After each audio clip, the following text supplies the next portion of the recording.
We're still yet to see the full text of this security treaty, although it appears to hold Australia and Indonesia to fairly sweeping security terms. It would require the leaders of both countries to meet regularly over matters of security and, perhaps most importantly, to consult each other on potential threats to either party and formulate individual or joint responses. Many agree this development is a reflection of the positive relationship between the two nations and an extension of the trajectory of the defence partnership.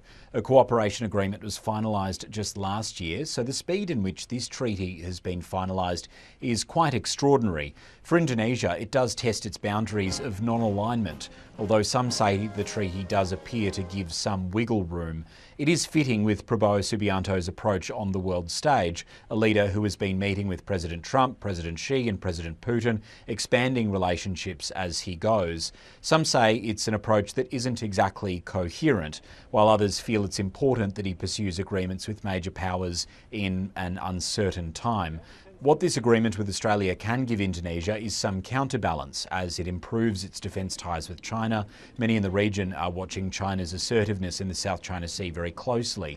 But other analysts say this is an attempt by President Prabowo to use its ties with Australia to improve its military. Analysts in Indonesia say this has been carried out in a way that hasn't been transparent to the Indonesian public, parliament, or even staff within the government.